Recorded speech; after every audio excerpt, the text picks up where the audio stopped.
গরমে সানস্ক্রিন মাখা ঠিক পরেই কি মুখটা ঘামে ভিজে যায়? যদি উত্তরটা হ্যাঁ হয়, তাহলে বলি এই অস্বস্তিটা কিন্তু শুধু আপনার একার নয়। তাহলে চলুন আজ আমরা এই সাধারণ কিন্তু বেশ বিরক্তিকর সমস্যাটার একটা সহজ সমাধান খুঁজে বের করি। হ্যাঁ, এই ব্যাপারটা অনেকের সাথেই হয়, তাই না? বিশেষ করে যাদের ত্বক একটু তৈলাক্ত, তাদের তো এটা একটা রোজকার সমস্যা। মনে হয় যেন ত্বকের উপর একটা ভারী আস্তরণ বসে আছে আর তার নিচ থেকে দর করে ঘাম বেরোচ্ছে। এই বিরক্তি থেকে অনেকেই কিন্তু সানস্ক্রিন ব্যবহার করাটাই প্রায় ছেড়ে দেন। তবে ভালো খবর হলো এর কিন্তু একটা সহজ সমাধান আছে। কয়েকটা সাধারণ কৌশল জানলে সানস্ক্রিন ব্যবহারের পরেও ত্বককে বেশ আরামদায়ক রাখা যায়। তো চলুন জেনে নেওয়া যাক সেটা কিভাবে সম্ভব। আচ্ছা, সমাধানের আগে আমাদের তো কারণটা জানতে হবে, তাই না? মানে সানস্ক্রিন লাগানোর পর ঠিক কী কারণে মুখটা ঘামতে শুরু করে? কারণটা একবার বুঝে গেলেই কিন্তু সমাধানটা অনেক সহজ হয়ে যায়। দেখুন, এর পেছনে কয়েকটা কারণ থাকতে পারে। যেমন কিছু সানস্ক্রিনের ফর্মুলা না বেশ ভারী হয়।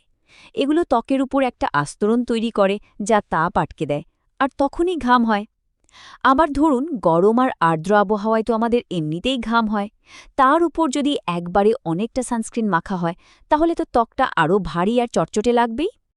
কিন্তু সমস্যাটা হলো এই ঘামের ভয়ে যদি সানস্ক্রিন ব্যবহার করাই বন্ধ করে দেওয়া হয়, তাহলে কি হবে?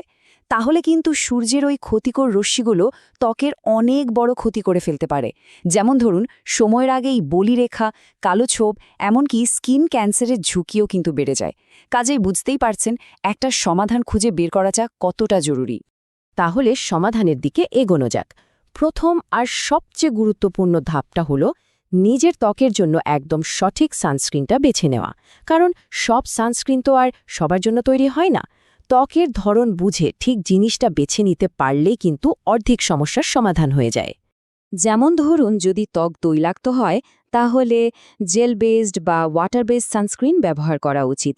এগুলো খুব হালকা হয় আর চট করে ত্বকের সাথে মিশে যায়। আবার ত্বক যদি শুষ্ক হয়, তাহলে ক্রিম বেসড সানস্ক্রিন আর্দ্রতা ধরে রাখতে সাহায্য করে।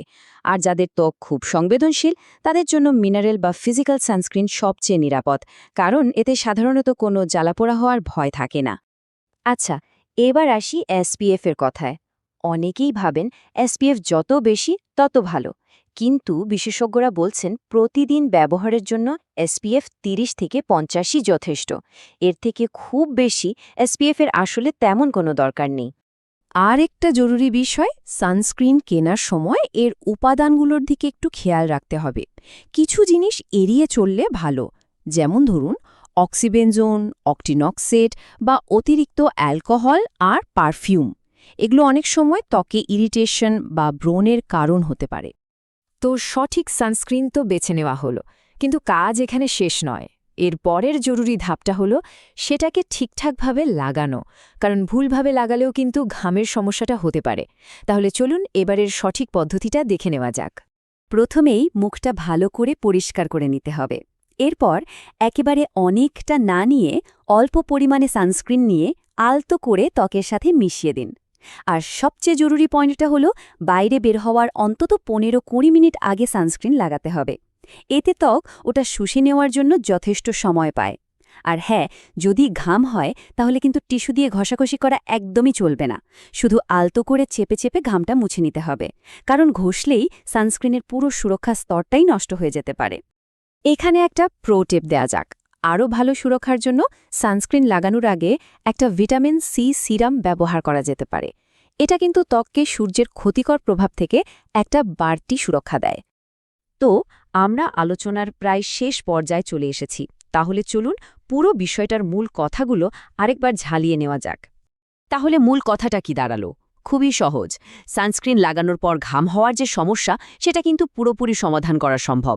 এর জন্য দরকার শুধু দুটো জিনিস। 1, নিজের ত্বকের ধরন অনুযায়ী সঠিক সানস্ক্রিনটা বেছে নেওয়া, আর 2, সেটাকে ঠিকঠাকভাবে ব্যবহার করা। ব্যাস, ত্বক সুরক্ষিতও থাকবে আর কোনো অস্বস্তিও হবে না। শেষ করার আগে শুধু একটা কথা, ত্বক কিন্তু আমাদের শরীরের সবচেয়ে বড় অঙ্গ, তাই না? এর যত্ন তো সারা জীবনই নিতে হবে। তাহলে প্রতিদিন সানস্ক্রিন ব্যবহারের এই অভ্যাসটাকে জীবনের একটা জরুরি অংশ করে নেওয়াটাই কি সবচেয়ে বুদ্ধিমানের কাজ নয়? একটু ভেবে দেখবেন।